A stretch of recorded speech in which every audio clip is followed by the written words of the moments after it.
Total Screen proudly presents their official podcast, On Screen, with your hosts, Tyson Gifford and William Rohrig.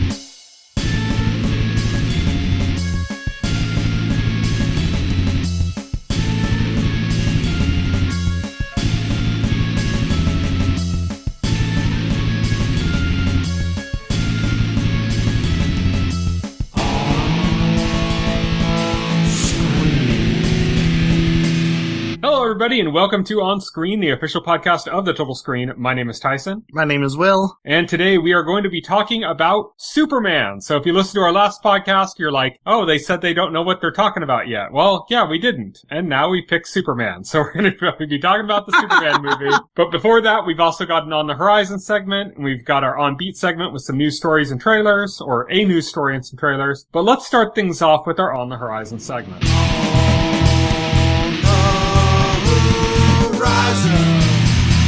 On the Horizon. On the Horizon is where we talk about what's coming up in the next week or so, and we're going to start things off with Beavis and Butthead, which is returning. This is the third season of its reboot, and it's coming on Wednesday, September 3rd. But here's the weird part. It's coming to Comedy Central, not in addition to Paramount Plus, but apparently instead of Paramount Plus. Oh, it's not going to be on Paramount Plus? Now, there's no confirmation on if this is going to be on Paramount Plus or not. If it doesn't get put on Paramount Plus, that's a huge L. Like, I don't understand that. Very few people, have cable these days. Yeah, especially a fan base for something like this. Yeah, especially since, the first two seasons of the reboot were launched on Paramount Plus, so people would be expecting to watch the new episodes.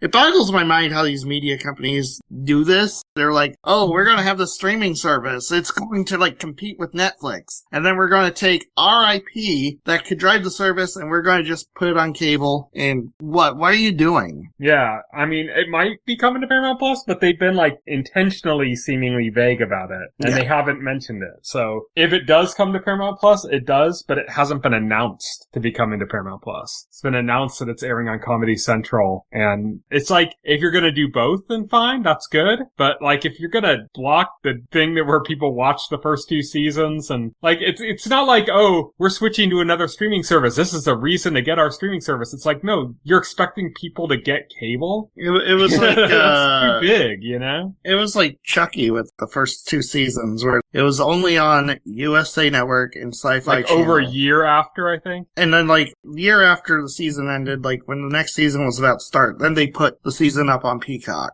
Yeah, it's dumb. Take advantage of your fucking streaming service, you know? Right, yeah, exactly. Why it's they knew enough to put it on there before the new season started so people could catch up, and didn't know enough to fucking just put the new season on there. Right, yeah, exactly. Very dumb. Yeah, very stupid. I hate this. Also coming on Wednesday, September 3rd, but to Netflix, is Wednesday. This is part 2 of season 2. So this is the typical Netflix thing where they release half of a season and then you have to wait a month and then you get the second half of the season, which again lands on Wednesday. They just wanted to put Wednesday season 2 on 2 Wednesdays, I think. Oh yeah. It's just a weird marketing, OCD moment or something. Then on Thursday, September 4th, The Paper comes to Peacock. This is the Office sequel, I guess you could call it. Spin-off series. Yeah, about a newspaper. And it's got a few cast members from the original Office. It's set in the world of The Office, and if you question that this is connected to The Office, well, we got Oscar from The Office in this. Yep. So I think they also name dropped Dunder Mifflin as well. They did. So this is the Office sequel, I guess, coming to Peacock on Thursday, September 4th. Hollow Knight Silksong. Are you putting on your clown nose? You got your makeup ready, Meg? No, I don't. I have my clown nose because there's no need for it. It's actually coming out Thursday, September 4th. Are you sure? That doesn't seem right. Yeah, that doesn't sound correct. I'm going to take the stance that I'm not going to believe it until it actually is out. Until you're holding it? Yeah, basically. But Hollow Knight Silksong says it's coming out on Thursday, September 4th to PC, PS4, PS5, Xbox One, Xbox Series X, Switch, and Switch 2. And this is a case where it actually is coming to both Switch and Switch 2, because I know the Switch 2 version runs at 120 FPS. Yeah. And Switch can't do that, so So, also on Thursday, September 4th, another video game, Indiana Jones and the Great Circle, The Order of the Giants. This is the big DLC expansion for the Indiana Jones game, coming to PC, PS5, and Xbox Series X. Not yet for Switch 2, but that was announced that game is coming to Switch 2. We still don't know if the DLC is coming to Switch 2, but presumably it will be as well next year. But for those of you who have Indiana Jones on other platforms, your DLC expansion is coming on Thursday, September 4th, to all of the currently available platforms. So like the PS5 versions, day and date with the Xbox version, at least for the DLC. It wasn't for the original game. Circling back to Hollow Knight, the interesting thing I heard is apparently there will be a physical copy for Hollow Knight Silksong, but apparently the Switch and Switch 2 versions physical will only be like available at first, and then physical for the other versions like later. Huh. Yeah. I think they kind of know their market more. Oddly enough, with all the keycard controversy stuff, oddly enough, if you're gonna have a platform that you're gonna put the extra money to put like an actual real physical copy on, Switch and Switch 2 seem to be like the ones that get rewarded for that, like from the fan base, the audience. Oh, yeah. More than like any other platform. So it's weird how people aren't ready to get like Switch games digital, but they're like perfectly fine getting like their PS5 games digital. But it's just a thing. Like it's like it is a thing. It's not like me just going, oh, I wonder if people do that. No, like that happens. Like people are still pretty physical when it comes to Switch stuff, that they've already kind of transitioned away from that with PlayStation and Xbox, at least for the most part. Right. And of course on PC, like nobody gets physical on PC anymore. But next up we have another video game, Star Wars Outlaws, comes out on Thursday, September 4th for Switch 2. This is the Switch 2 version of Star Wars Outlaws. The other versions are already out. I'm not interested in playing this game. I'm interested in seeing how this turns out, because the last footage we saw of it did not look great. And there was a thing going with Switch 2 where we're getting some games, some ports that look like miraculous. How does it look this good on Switch 2? And then we're getting some games that it's like, how does it look this bad on Switch 2?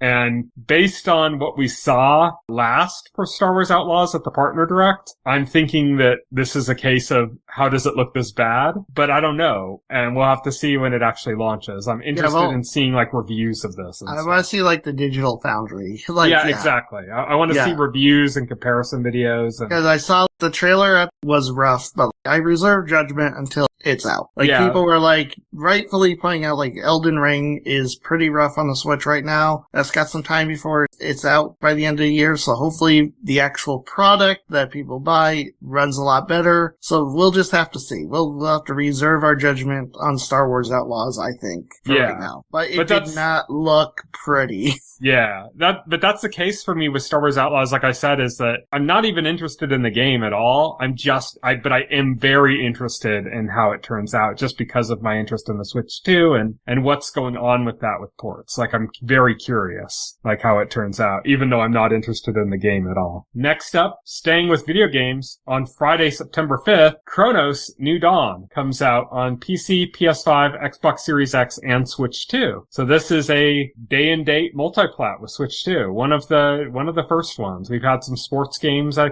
think we had like Madden already came out, I believe. Or was and it you know what? One of those. But this is like another big multi-plat. And you know what's crazy? In the same month, you're getting another one. On the same day, you mean? Oh, is these the same day? Daemon X Machina, Titanic Scion. Also coming on Friday, September 5th. The same day, you're getting another one, another multi-plat that's day and date on Switch 2. This Two one in as one well. day. Yeah, same platforms for both of these. PC, PS5, Xbox Series X, and Switch 2. And yeah, 2 day-and-date multi-plats, same day. And then also on that day, another video game, Everybody's Golf Hot Shots, which is like the Everybody's Golf franchise, the Hot Shots franchise together. But one of the platforms it's coming to is the Switch, which makes it almost like a crossover with the Mario Golf franchise as well. So it's like Camelot basically tapping all of their golf franchises. But that's coming on Friday, September 5th to PC, PS5, and the OG Switch, not Switch 2. And then lastly, on Friday, September 5th, The Conjuring Last Rites is coming to theaters. I'm not really into the Conjuring movies, but it's a big enough movie that I thought I should mention it in this segment. And that is it for our On the Horizon segment. And now we're moving on to On Beat.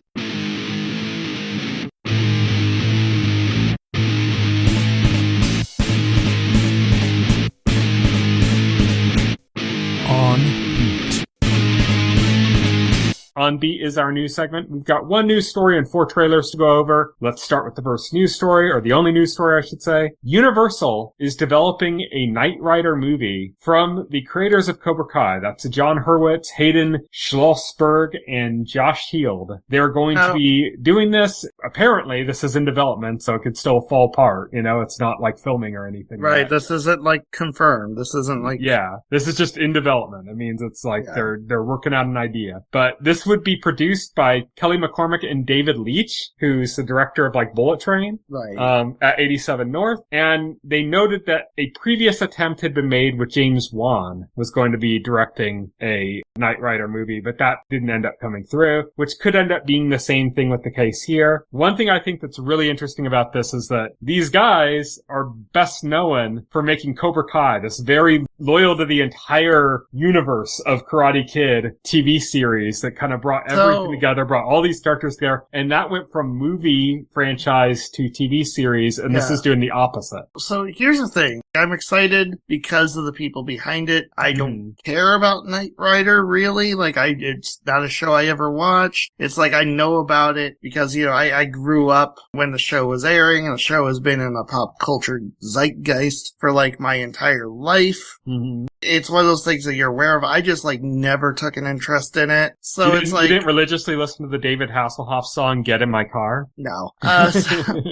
So, like, the idea of, like, them, like, oh, we're making a Knight Rider movie, like, doesn't, like, excite me in the slightest, but the people behind it, they could do some interesting things with the concept. That's what piqued my interest, was like, oh, okay, well, I like Cobra Kai. I like their take on it. I wasn't, like, a huge, like, Karate Kid fan before, like, Cobra Kai came out, you know, like, that was, like, another thing. But, like, I really, like, loved what they did with that. So, like, I was like, okay, this is interesting. But then, like, when I was reading the story, I remembered something that, like, apparently they were attached to do Ferris Bueller's Day Off spin-off or something about, like, the valets who took the car for the joyride. It was supposed to be about that moment in the film where, like, what happened on that joyride that we only, like, saw bits and pieces of in the film, but the movie was supposed to follow, got like, a great slow motion shot.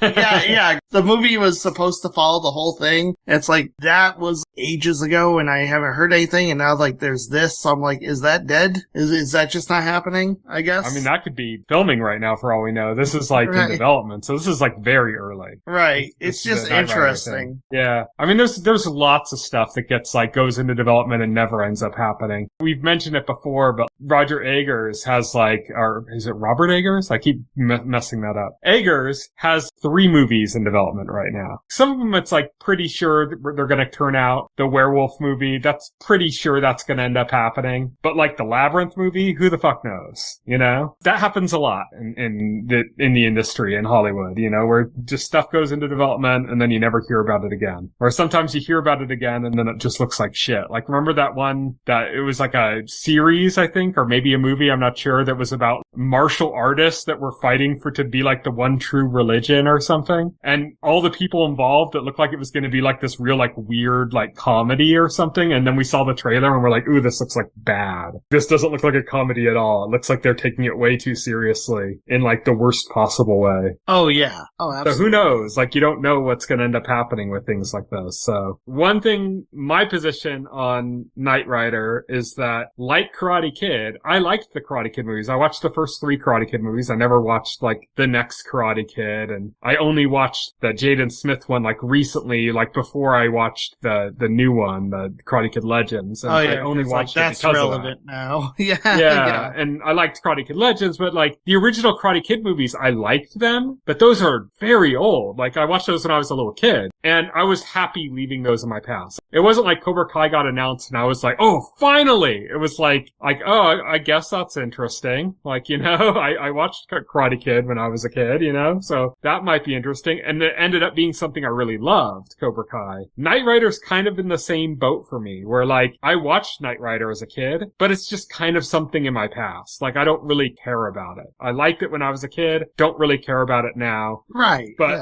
I might become obsessed with Knight Rider if these guys are handling it and draw on all that nostalgia from my childhood and put it in front of me. That might end up being something I absolutely love. I also think it's interesting, I had mentioned David Leitch being a producer on this. That's pretty pretty fascinating too. That's pretty fascinating, but he's just the producer.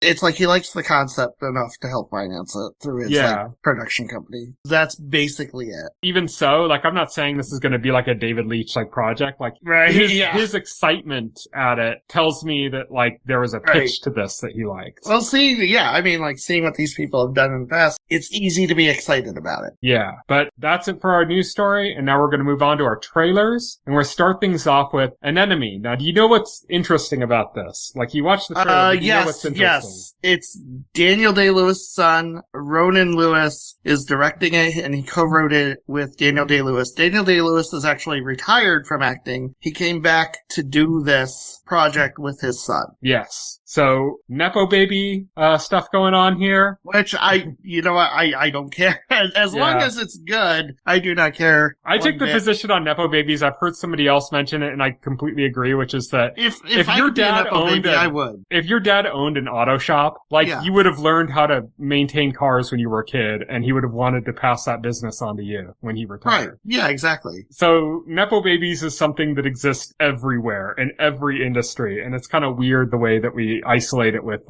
films and stuff. We isolate it with films because these people have glamorous jobs, glamorous positions, and they make an insane amount of money that you would probably love to be making. And then people get this idea in their head that, it would be so hard for me to go to Hollywood and become a screenwriter, have one of these jobs. This person just had it handed to them. Mm-hmm. People don't think about that, about a car mechanic, because it's not glamorous. People don't think about it is. It's not glamorous, but it's an easy money. Path. If your dad owns a place and then you just take over. It's an easy path, but people don't think about it in those terms because it's not something they would I always dreamed about it, and it's true, but to an extent, if you were born to one of the most famous and celebrated film actors in history, you have a much easier path through life than most people, but that's just the way it is. That's the cosmic roll of the dice. I think there's another side to it too, which is that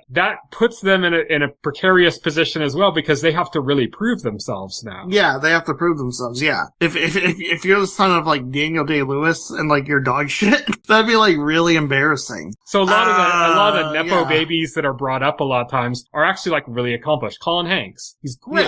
Yeah, he's great. Fantastic. God, his name's slipping my mind right now from The Boys. Huey. Quaid.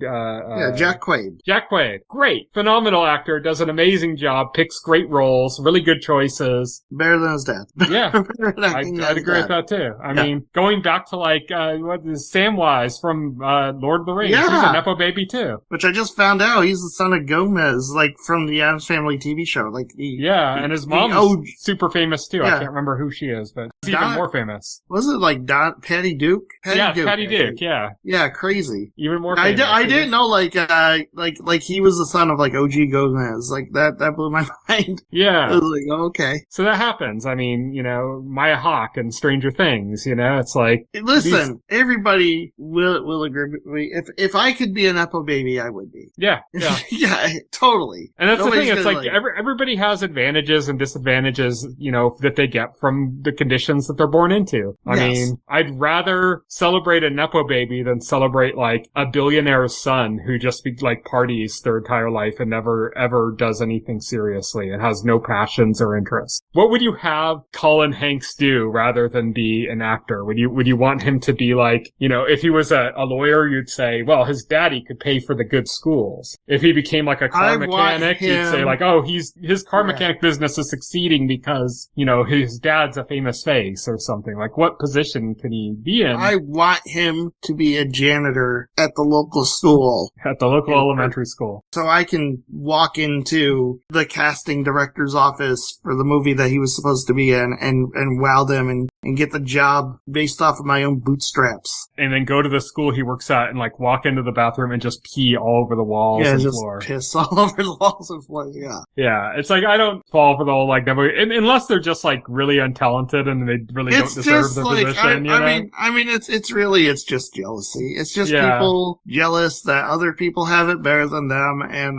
that's life. You know, part of life is, you know, that it's unfair. Yeah, and I'm grateful that I'm poor. I'm actually grateful that I'm poor. I'm grateful that I grew up poor because like it makes you grateful for what you have or what you can have versus like taking everything for granted. You know, and I think like a lot of life is just about making the most of what you have and just, you know, like doing your best, be successful on your own terms. But anyways, back to Anemone, the movie that started this discussion. The trailer, it looks good. I mean, Daniel Day-Lewis is always going to turn in like an amazing performance. Sean Bean's in it as well. Looks like he's turning in a great performance too. The two of them are pairing well off of each other as like kind of fighting brothers, you know? I think that works. And then on top of that, it's like beautiful. It's like gorgeously shot. Yeah, absolutely gorgeous cinematography. So it looks good. Yeah. Next up, we've got Return to Silent Hill. This is directed by Christoph Gans, who did the original Silent Hill movie, which of course they're all adaptations of the video game franchise. But he did the first movie adaptation of Silent Hill, and he's returning for this one. He didn't do the other ones, but he did do Brotherhood of the Wolf, which is a really good movie. I will say I was pretty mixed on the original Silent Hill movie he did. There are parts of it that were good, but there are parts of it that like really felt like schlock.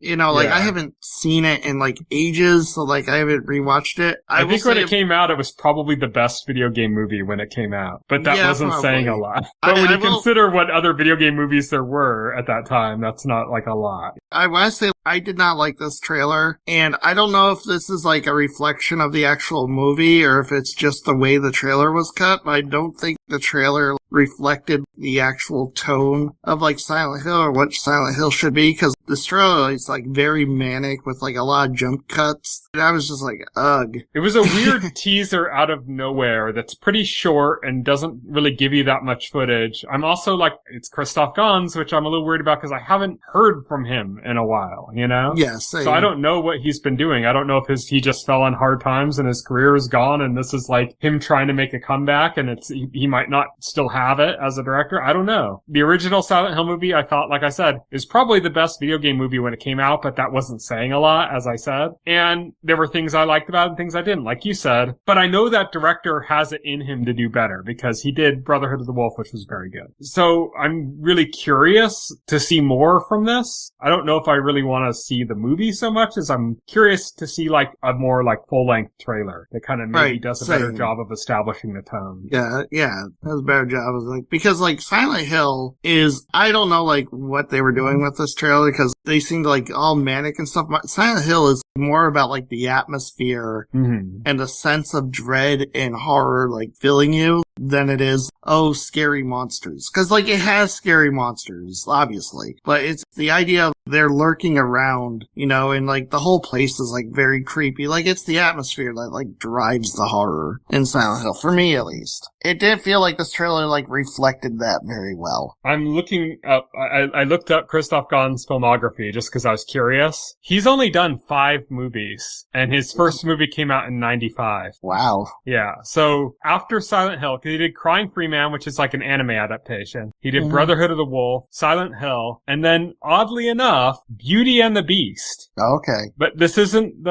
like a French version of it, not the one with Hermione from Harry Potter. Yeah. So it's like not the Disney Beauty and the Beast, but like a French version of it or something. And then Return to Silent Hill is his next movie after that. And that movie was made in 2014. So, and Return to Silent Hill is 2026, which means he hasn't made a movie in 12 years. Like the time between Beauty and the Beast and the Silent Hill movie is 12 years. It's like, what's going on there? I don't know what's going on with Christoph Gans. But yeah, I think this is more of a curiosity than anything else. Yeah, I agree. Next, we have to talk about Pure Cinema. We got a trailer for Deathstalker. Yeah, this is apparently a remake of an 80s action fantasy film that like I've never actually seen. So like it had this badass Boris Vallejo illustrated poster that was like also like the cover of the VHS. And like that's all I know about this movie. movie? And I was like, oh yeah, because like when we were talking about this podcast pre-show going over this stuff, you brought up that this was a remake of an 80s movie, and then I looked it up and I saw that. I was like, core memory unlocked. It really is like one of the ones you'd see in a video store when you were a kid, you know? And yes. Maybe you didn't even see the movie, but you've seen the box, you know? 100%. Like, that is up there with the Ghoulies VHS box. Yeah.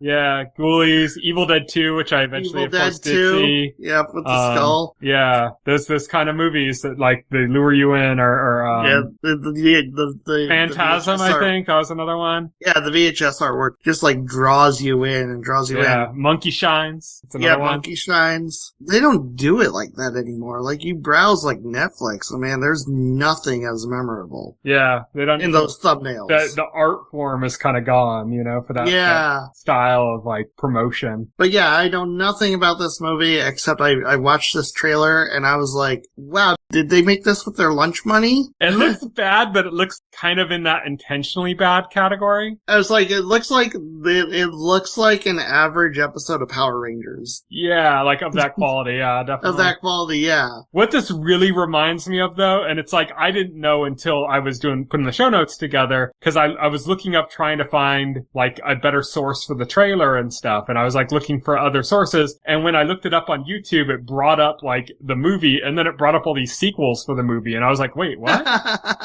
Like, I didn't know, and I was like, oh, this is, yeah, okay. And then what I realized is there were a lot of movies in like maybe the mid to late 80s, early 90s that were doing this kind of like dark fantasy thing, very inspired by like Conan. Like, yes. Like Conan the Barbarian. Yeah, Conan, it's one of those things where like a movie like Conan comes out, does big numbers, and like all of a sudden you got these fantasy barbarian. I remember like the movie series with the dude who could like communicate with animals. Beastmaster, yeah. I watched that. Oh man. I mean, I remember like one time I was like sick. I had this sore on my tongue. I couldn't like really eat anything because like it was so painful. So I stayed home from school and I watched Beastmaster with my mom. That was good times. Yeah. That's what this feels like. It feels like it's like right out of that era, but like now for some reason. And it looks like it actually is right out of that era because there actually was a Deathstalker movie before. Interestingly enough, Slash is producing this. And by Slash, I mean Guns N' Roses Slash. Yeah, Guns N' Roses Slash, yeah. Yeah, he's producing this. Apparently they managed to get Bear McCreary to do the music. Yeah, the composer of like The Walking Dead and Battlestar Galactica,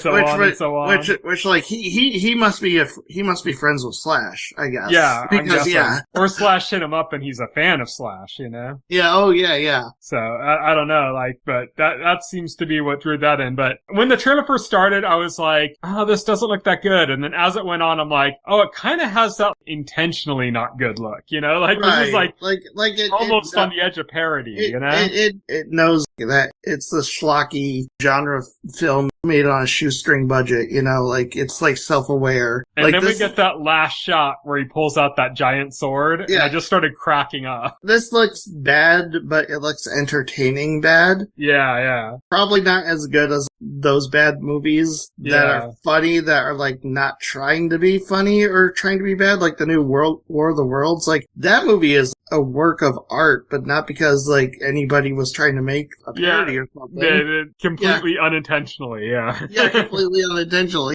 It makes me think of like, do you remember there were like these twins that were like bodybuilders in like the 80s that had a bunch of movies where they did like a bunch of like Conan style rip-off movies, but they also did like one where they were like truckers or something, and they would pop up in everything. You'd constantly see these shots of these like bodybuilder twins with long hair that were like vaguely foreign, you know? Yes, I remember. I remember like them getting like parodied a lot. I think I remember watching that trucker movie they did, I think on like USA Up All Night or something. Oh, probably. Yeah, that sounds about correct. So I think a movie like this coming back around the same time, like, I mean, the movie isn't coming out at the same time, but like we're getting this trailer around the same time, like the Toxic Avenger remake came out. Yes. Which is hilariously getting a bunch of people walking out of screenings and stuff. And it's I saw that. People just discovering what a trauma film is. I saw that and I wanted to like comment like because like the article title was like, like, why Toxic Avenger fans are walking out of early screenings. It's like, not Toxic Avenger fans. It's not Toxic Avenger fans. Like, people buying a movie ticket doesn't make them a fan.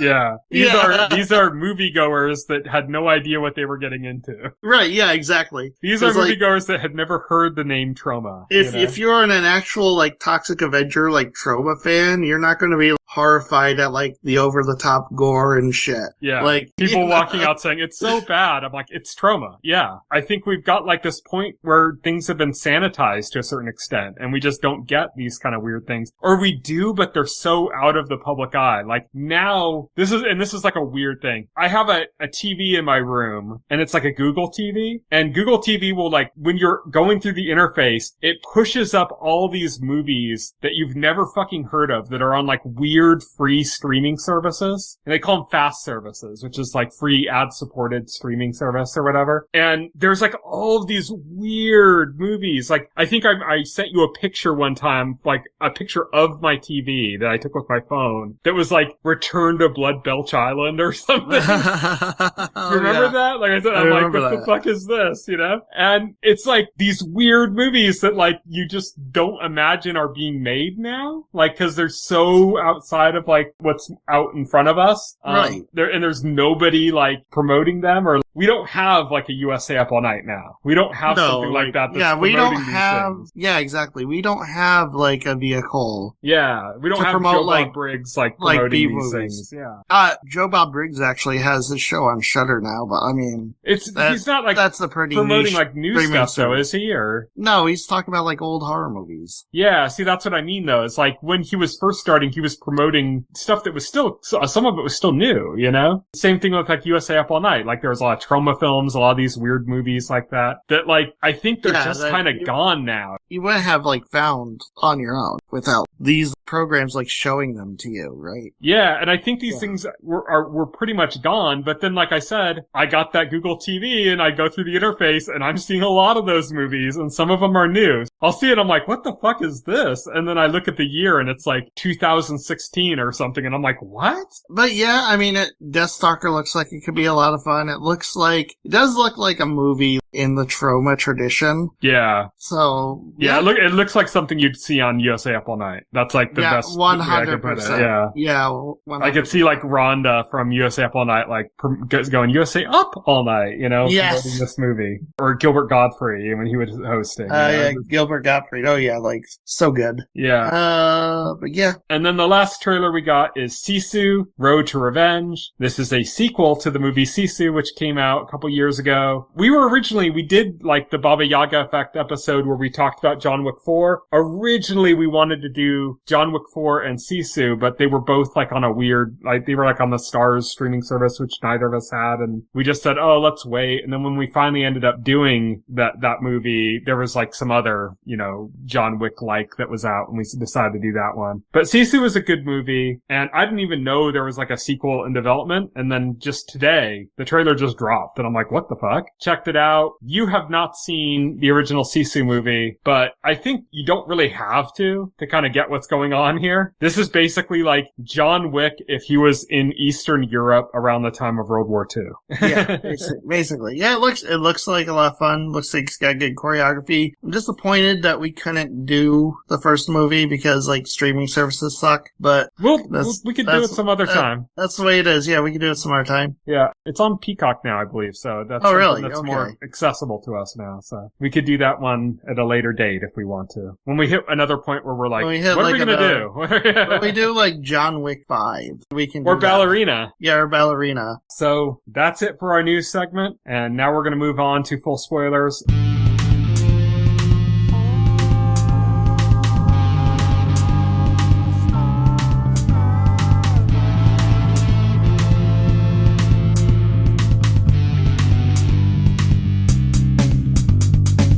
This week for full spoilers, we are talking about Superman. It's kind of fitting that we talked about all this Troma stuff because James Gunn got his start at Troma. Yes, he did. So he did Tromeo and Juliet. So. Like some of the best direction. I mean, James Cameron got his start with Corman, right? Yeah, Roger Corman. Yeah. A lot of directors got their start with Corman. Not too many from Troma, but like James Gunn is definitely one of them. I know they didn't do it for Troma, but like the South Park guys had a movie through Troma called Cannibal the Musical. Yes.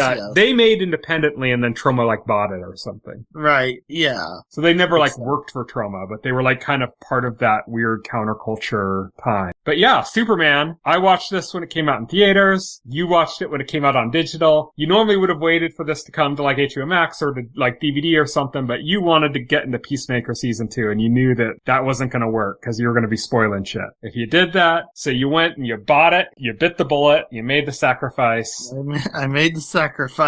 So first question, was it worth the sacrifice? It was 100% worth the sacrifice. It's 100%. Glad to hear that. Buy this movie. James Gunn's Superman. People were, wondering what this was going to be like. People like us had faith in it because we knew James Gunn. Yeah. Oh, yeah. I know James Gunn's work. And literally, when I saw like the first teaser, I was giddy. I was like, this is the best superhero, like anything I have ever seen. Just this one teaser. It's funny. Like, they nailed it. They talked about James Gunn's work with like superhero movies, and he said, well, I've done comic book movies. He's like, this is my first superhero movie. Yes, yeah. Because he doesn't consider the Guardians of the Galaxy superheroes. Nor like the Suicide Squad. Or like the Suicide Squad. Yeah, exactly. Yeah. And, like, yeah. Super was like a vigilante, but not really like a superhero, Same thing with like Peacemaker. Same thing with Peacemaker, yeah.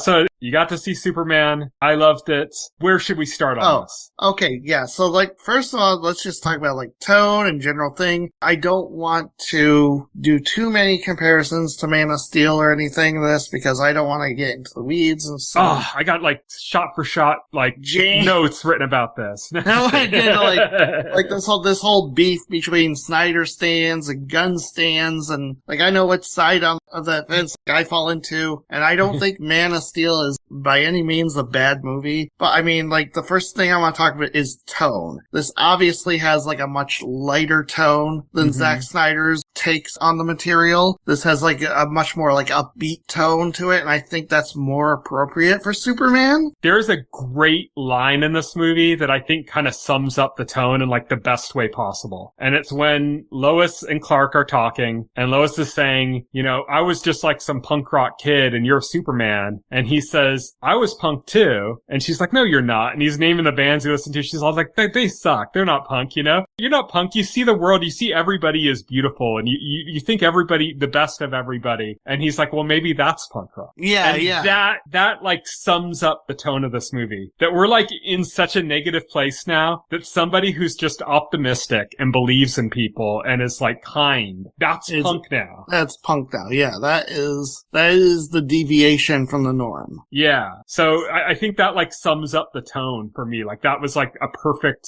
encapsulation of the entire tone of this movie, is that this isn't a happy-go-lucky world where everything is positive in the world. The happy-go-lucky positive part is Superman, not the world. And that makes it really able to speak. Yeah. Because it's not like cheesy. Like when they did like the Brandon Routh Superman movie, it was still just kind of stuck in the past. And it was like they had the positive Superman, but like they also had all the cheesy world stuff that didn't. The thing with like the Brandon Routh is they were trying like way too hard to like just emulate the Donner Superman. They literally marketed as like, this is a direct sequel to like those Superman movies. I mean, it was a direct sequel. Like, it was picked up directly after him, yeah. Yeah, it picked up directly, and the whole thing, and I think it fell flat for that reason. Bryan Singer is not Richard Donner. Yeah. So I think this is like benefits from James Gunn just like doing his own thing with it. He's not trying to like live up the legacy of like the character in film, or like trying to like bring back Richard Donner, or like bring back like those feelings. Like he's doing his own take on the character, and he's like very clear-eyed, very much knows what he wants from it. Yeah, and like I said, this isn't like a happy-go-lucky world. This is actually a pretty dark world when you consider it. this is a pretty cynical world. I mean, we got like our main superhero team in this is like, you know, they're pretty cynical people, you know, like. Yeah. And we probably have like the most accurate and horrible Lex Luthor. Yes. The most comic accurate like Lex Luthor in film I've ever seen, which I was like so happy about it. He is so evil. He is just seething with like rage and jealousy. Like Nicholas Hoult, like hats off to Nicholas Hoult. I've always loved Nicholas Hoult. I've liked him since he was a little kid. One of our Advocates picks was About a Boy when he was like 10. When he was 10. When he was in that movie. And I loved him in that movie, you know? So I've always liked Nicholas Hoult. But man, hats off. He just did a good job of just playing like a very just hate-filled character. Yeah, just very angry, hate-filled character who's like just going to incredible lengths to tear somebody down. Yeah.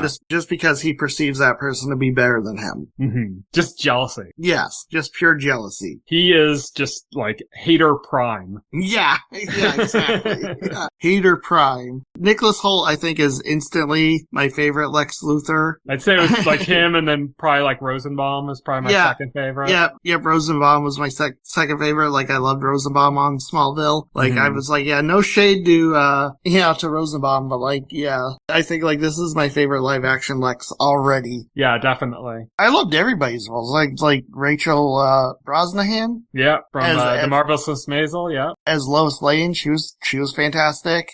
She's always been fantastic. So she like the second she was picked, I'm like, this is going to be good. This is gonna be good. The guy from The Righteous Gemstones who's playing Jimmy Olsen. How do you like Jimmy Olsen with them doing the whole thing about him being like hot, like all the women attracted to him? That's so funny. This is like kind of comic accurate too. Like not necessarily that specific thing, but just the fact that like I guess like this is I'm not really that familiar with DC, but what I've heard is that Jimmy Olsen's just a weird character in DC. Like just weird stuff happens to that character. Oh in DC Comics. So it's like interesting that they kind of followed suit with that. They said, well, we're gonna have Jimmy Olsen, and instead of just being like, oh golly gee, like Clark Kent, you know, like golly gee Lois, I'm gonna help you write this story or something. It's like he's got like these weird quirks to him, you know. Well, you know, like in the 60s, he had his own comic series where he was a star and like all kinds of weird, like crazy shit was happening to him and Superman had to like bail him out. Yeah, that's awesome. That like, they hinted at it at first. Like you saw these girls and they'd be like kind of like smiling and like looking at him and like they were gossiping or something. It's like, what are they, like what's this scene? Like when you're watching the movie and then like as it goes on, you're like, oh, like all the girls think he's fucking hot. Right, yeah. And then that actually becomes a plot point. Yeah, because like Lex Luthor's like assistant is like his ex apparently, and she's like obsessed with him. Yeah, it's just hilarious. Like she's in his phone as like mutant toes. Oh yeah. Which is funny because I have mutant toes too. I have 2 of my toes are webbed, so I am also mutant toes, and I can hear you changing my name in your phone now. Yeah, I really like what they did with Jimmy Olsen. There's a lot of other characters that like were done very memorably, but like with very little role to play with it. Perry White, you know? Yeah, Perry White. Pierce from The Wire plays him. Great actor, great pick for it. Yeah. Doesn't really have that much screen time. He's like in like 2 scenes, something like that. You know, like it's kind of crazy. He has like less screen time than I thought he would. What about Cat Grant? She's got like I think 1 line in the whole movie. Yeah. There's like a lot of the Daily Planet crew have like very little lines in the movie. I loved the journey Superman took through the movie, like about basically grappling like with his heritage and like what it means for him. Because it's like a nature versus nurture kind of story in a sense. Oh yeah, because it's very early on in the film, like we're introduced to, he hangs out in his Fortress of Solitude and he listens to this message from his Kryptonian parents about like how he has to like take care of the people on Earth. And the message is slightly damaged from the trip, so he doesn't have the full message, but he has enough and he likes to listen to it. Like it soothes him and makes him feel like he knows his purpose. There's a great parallel in the movie with that. Like, we'll talk about the next part of that later, but, we're gonna there's a great parallel to it where like he comes in, he's like, the movie starts, he's like lost a fight to the Hammer of Barovia and he's got his ass kicked. He gets taken to the Fortress of Solitude. The robots are lifting him up to expose him to direct sunlight to like help him and everything. And they're like, do you want us to put on your message for your parents? And the robot looks at another robot and says, it soothes him to hear his parents. It's funny too because like that scene where he lands in the Arctic near his fortress, like all bloodied and bruised and stuff. That's the first scene we saw of the movie in the first teaser. I didn't realize that's literally the first scene of the movie. Yeah. I was like, oh, okay. I loved how they opened it too because they opened it with the Rule of Threes. The timeline, which 3 centuries ago, the first metahuman appeared on the planet. And then it kept going through times 30 years ago. 30 years ago. A child landed on Earth. 3 years ago. 3 years ago, Superman revealed himself to the world. Yeah, it's 3 years ago. 3 months ago. Or 3 months ago. Then it gets up to 3 minutes ago. It was it was 3 years ago, Superman revealed himself to the Earth as the world's most powerful metahuman. And then it said 3 minutes ago, Superman, for the first time ever, lost a fight. Yeah. And it was oh, that's cool. I like the way he opened that. And so, the whole thing with the message from his parents, that becomes a plot point because shortly after that scene, Lex Luthor breaks into the Fortress of Solitude using Kryptonian DNA he got using Superman's DNA because Superman mentions only his DNA can open the fortress. So how did that happen? Well, we'll get to that.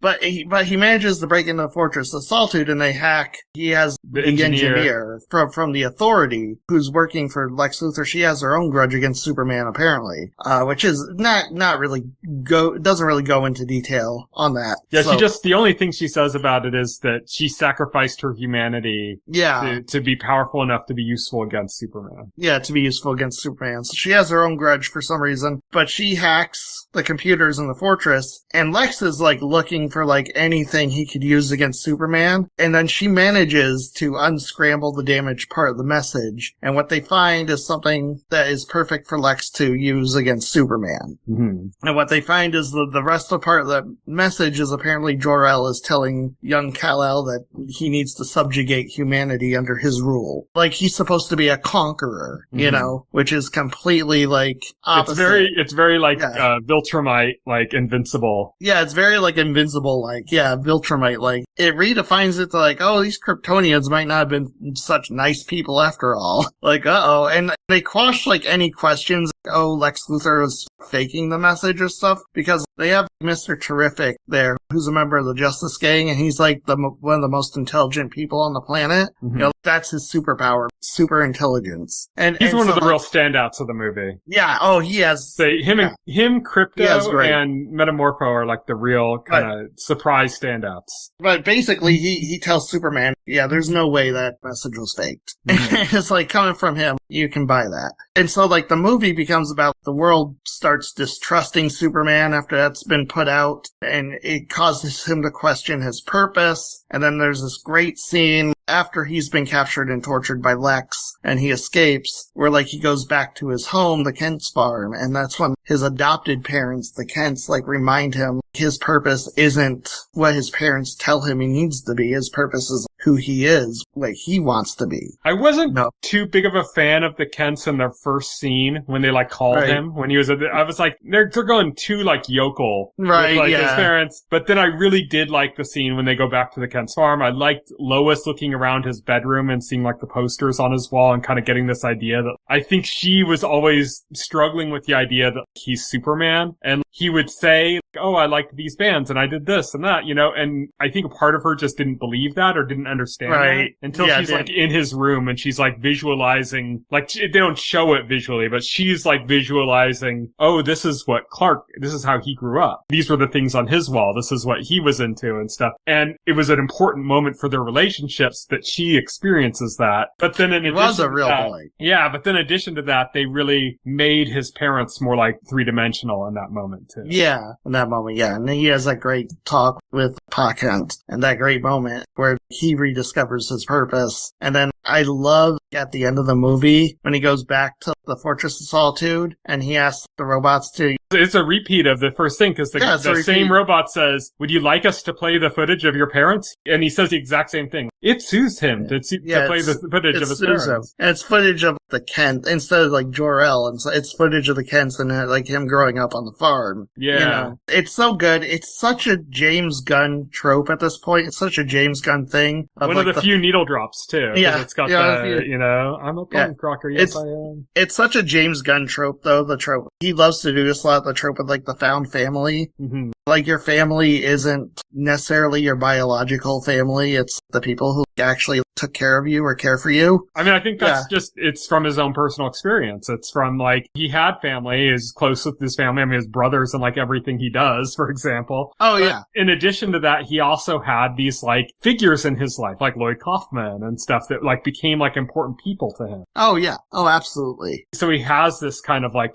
Michael Rooker is his cast of regulars that show up in, like, everything he does. These are, like, people that became These are, like, his important family. to him. These are his family members, yeah. Right. Oh, absolutely. That's so good to see it. Let's talk about, like, Ultra. Were you surprised at the Ultraman reveal? No, I kind of knew they were going with that. I was talking to you, I was almost expecting that, because there was, like, all this talk about James Gunn, like, talking up Henry Cavill and talking about how bad it was when he had to fire him and how much that sucked and everything, and like, how he wants to, like, work with him still. So I was, like, really thought that it was going to be Cavill, like, when they took it off. Like, I thought it was going to be a clone of Superman, but I thought it was going to be a clone of Superman as portrayed by Henry Cavill. Right. And I'm glad they didn't go that route. And also because, like, it also, like, leaves the possibility open that they could do something else with Henry Cavill. Like, definitely. Like, that's better. Like a more reoccurring, role for him. Yeah. Yeah, that's better. Like, I like that more, but I wasn't surprised. Like, I knew that that's kind of where they were going with it. Yeah. Oh, same. I knew it was going to end up being a clone of Clark. And I think, like, at the end, and that explains, like, how they got into the Fortress of Solitude and... Oh, yeah. That's it.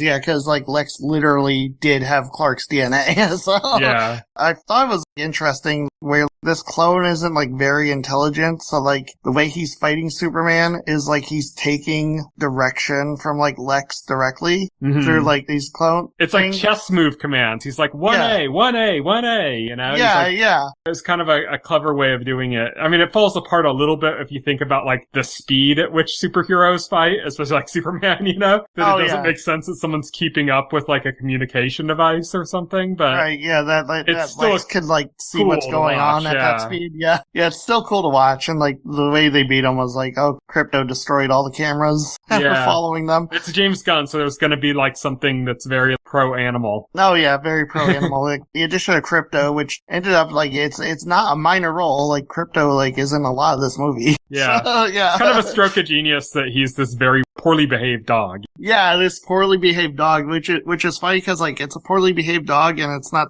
Superman's dog. He's just taking care of it. Yeah. You know, and he's, like, very, very, like, annoyed that he has to take care of this dog, this unruly animal. But it also plays into what they nail so well about Superman in this is that he is so gentle and so caring about everybody that, like, he's getting annoyed by the dog, but he's not, like, retaliating or, you know, like, he's still, like, trying to be very good about it. He's still trying to be very helpful. And like, he's like that with everybody. Like, he'll, you know, anytime he's, like, dealing with people, he's trying to be as, like, gentle as possible. He's got the kid gloves on at all times. And even with Crypto, he's tolerating Crypto, like, annoying the shit out of him. And he can tell he's getting really annoyed, but he's tolerating it because that's who he is. Let's talk about the Justice Gang and Metamorpho real quick. I thought it was, like, interesting. I like the Justice Gang in this. I thought it was interesting the order. Apparently, sadly, Isabella Merced Hawkgirl, like, had, like, the least amount to do in this film, although she does get, like, a good moment at the end where she's like, where the Justice Gang are, like, stopping the Barovian invasion of the other country. She kills the president of Barovia. She kills the president of Barovia. Like, basically, she's holding him, she's in the air, and he mocks her, says, oh, you superheroes, you know, you're not gonna kill me, you're like Superman. And she just says, like, I'm not Superman.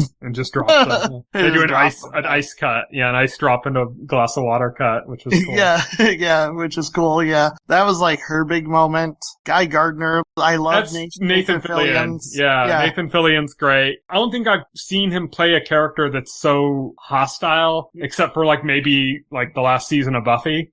Right? Oh, yeah. So he usually plays more like these kind of charming characters, and Guy Gardner's kind of just a real asshole. Yeah, he's just a real asshole. He's just all smarmy. I love the scene where Lois is visiting the Justice Gang, and she's mainly talking to Guy Gardner, and like he's just talking like all this shit about his vows and stuff, and like Hawkgirl is like anything like he doesn't want to do is like suddenly part of his vows. Yeah, and then you have the real standout of the Justice Gang, which is Mr. Terrific, the one who gets like the most to do, like Mr. who played Terrific. Darwin in X-Men First Class. Yeah, Edie Gathegi. He's redeemed because he gets like his big hero moment where he's helping like Lois investigate. Yeah, that is one of the coolest moments in the movie. Yes, where he's got like his T-spheres to fight and his T-spheres to fight. And again, like I love the choreography of that and like the way it reminded me of Guardians of the Galaxy. Michael Rooker's character with his like thing. Yeah. Yondu. Yeah, Yondu with like the whistle. Yeah, very cool. Very, very cool. I love that scene. I loved Mr. Terrific in this. I loved seeing him in this. And we got the newest member of the Justice Gang, apparently. Yeah, he was like another like Metamorpho. He was being imprisoned by Lex Luthor in the pocket dimension. You know, him and his child was being held hostage, and he was basically there because Lex Luthor doesn't actually have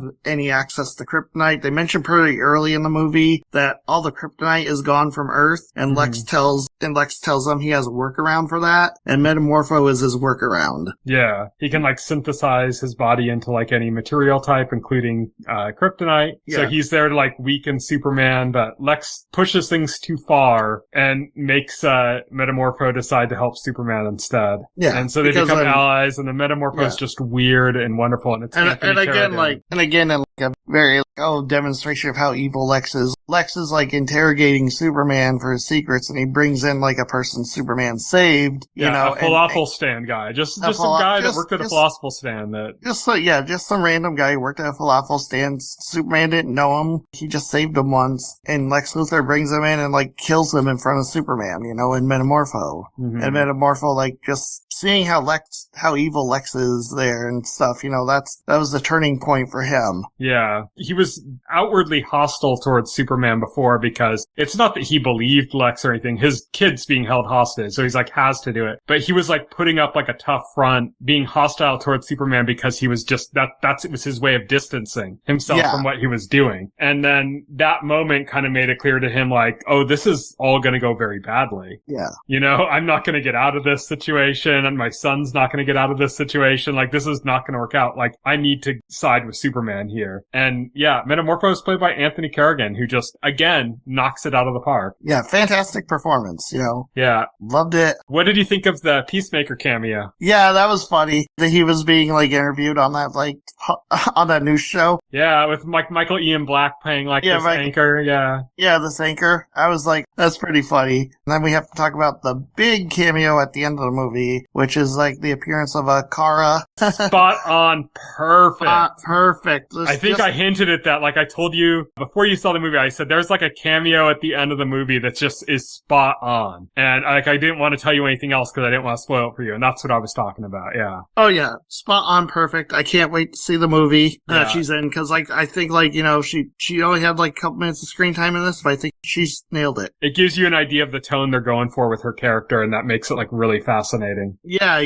Again, she seems to be, like, a more detached, more cynical person than Clark is. Clark mentions that she's off planet most of the time partying. Yeah, you know? The yellow sun prevents her from getting drunk, so she goes to different planets to get drunk. Yeah, exactly. And the partying, and that's where Crypto came from because Crypto is her dog. That's why he's so poorly behaved, yeah. That's why he's so poorly behaved, yeah, because she just lets the dog do, like, whatever it wants, apparently. No discipline, apparently. She just drops it off on him whenever she wants to go drinking. And she's like, thanks for watching him, bitch. First of all, like, she's drunk. She, like, just barges into, like, the fortress from, like, the wrong side. And she's like, why'd you move the door? And he's like, I didn't. Yeah, it's great. Like, I can't wait to see Supergirl. I think I'm even more excited for that than I was for Superman, just because because I like the tone that they're going for. I like that it's cosmic. I'm like really like I'm looking forward to Jason Momoa's Lobo. Yeah. Looking forward to seeing that. That's going to be so awesome. That's the next. That's coming, I think, 2027. Mm-hmm. That's the next movie in line. So, what about Rick Flag Sr.? Yes. Rick Flag Sr., he didn't get a ton to do in this movie. No, we got a lot more of him in Creature Commandos. Yeah, we got a lot more of him in Creature Commandos and Peacemaker Season 2. And here he was mostly... We've seen one episode of Peacemaker Season 2 and he's probably already had as much, if not more, screen time. Yeah.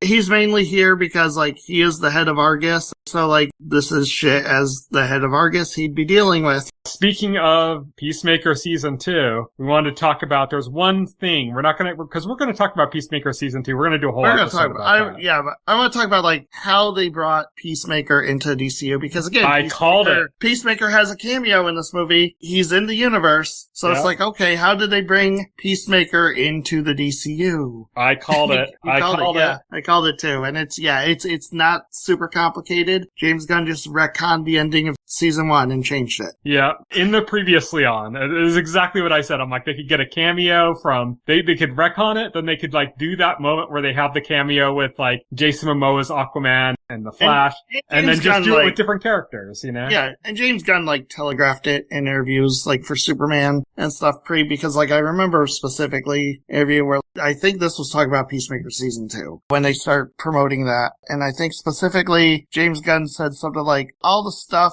in Season 1, like, happened, you know, but maybe, like, it didn't happen, like, the same way. Maybe, like, everything didn't happen the same way. Like, and then he compared it to, like, an imperfect memory. It's like, stuff happened, but maybe you just, like, don't correctly remember all the details. Yeah. Yeah. And he did specifically say about, like, he didn't say it like, oh, I'm gonna have a scene in the previously on that's new, that wasn't actually in the show. He didn't say that, but he did say, he said, what you see in Season 2, what you see in everything since the DCU started. So, like, Creature Commandos, Season 2 of Peacemaker, Superman, he said all of that is canon. He's all, and anything you see in the previously on for Peacemaker. Oh, that's right. Season 1 is going to be canon. And then the surprise was that there was, like, new footage in the previously on that retconned what happened. The retconned what happened, yeah. Which is so cool. And I love that he did that. I love that he didn't, like, complicate it and try to come up with narrative. He's just, no, it was actually the Justice Gang at the end of Season 1. Maybe there's, like, another universe where it was still the DCEU. You can point out like this. It's like this is Season 2 is following a different universe Peacemaker that, you know, like, it's very close, but a little different. Yeah, just a degree off from, you know, the show you watched in Season 1. You know, it's funny too because, like, somebody asked, like, James Gunn about going back and, like, re-editing Season 1, like, George Lucas style, and he said, like, there's no budget for that. That's not gonna happen.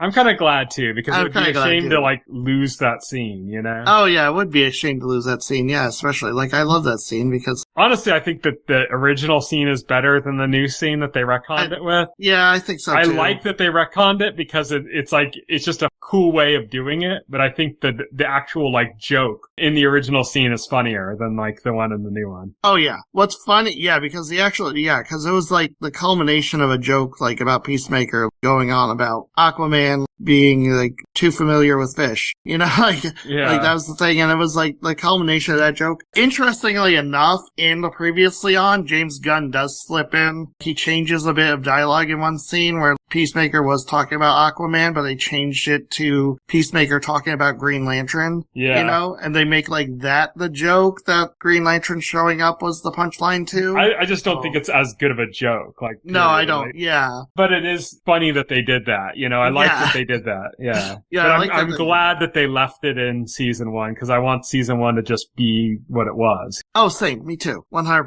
But yeah, final thoughts. Superman was the movie I was hoping it was going to be. It was the movie that I felt like the first teaser promised. I feel like it delivered on all respects. I loved it. I thought, okay, yeah, they did it. Yeah. So that is Superman. Yeah. I'm glad you finally got to see it and that you enjoyed it so much. Now you just got to see Fantastic Four. Yeah, I got to see it. And then you can get your kind of, like, retro inspired superhero stuff out of the way. Right. Oh yeah. But But Superman was great. Glad you liked it. I'd say, give me a quick ranking of James Gunn comic book movies. Quick ranking of James Gunn comic book movies. Jeez, way to put me on the spot. You can include Peacemaker. Just count that as like a movie. Okay. Number 1, Guardians of the Galaxy. Number 2, Peacemaker. Number 3, Guardians 2. Number 4, Guardians 3. Number 5, Superman. I don't know, they're all so good. It's Suicide difficult. Squad after that, or? Yeah, Suicide Squad after that. Yeah, I'm pretty close for the most part. Yeah, I think I'd put Guardians ahead. I think I might put Guardians 3 ahead of Guardians 1. Yeah, that's fair. That's perfectly fair. And I'd put Guardians 2 a little bit lower on the list. And, I really like, put, I think like I have like all the people I talk to about the Guardians movies, I think like I love like Guardians 2 the most out of everybody, just cause I feel like, man, they really like nailed the theme in Guardians 2 to like a T. Yeah, like, I think they got the theme was like I think they really got the visual aesthetic in 2.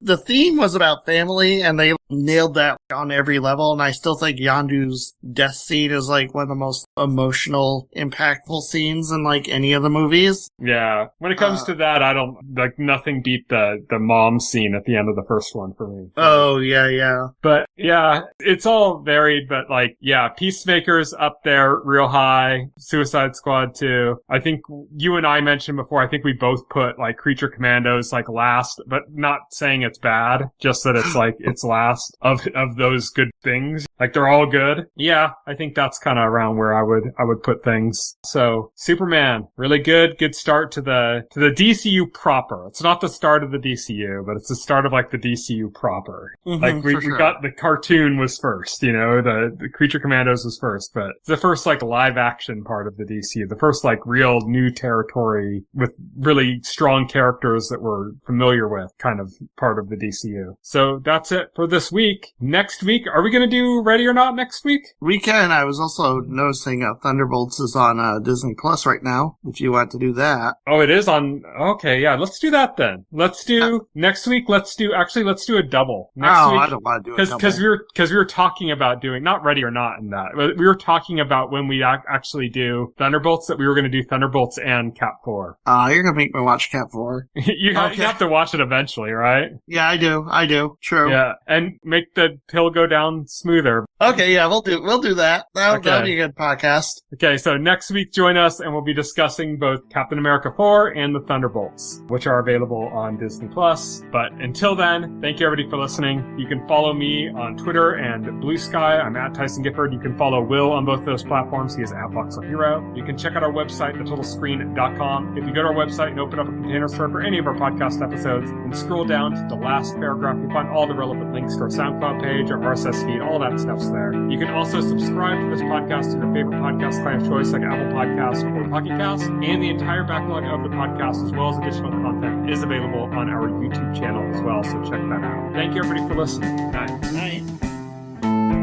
Thank you for listening to the OnScreen podcast, the official podcast of The Total Screen. Visit our website at thetotalscreen.com. This podcast can be found on any major podcast client, including Pocket Cast and Apple Podcast.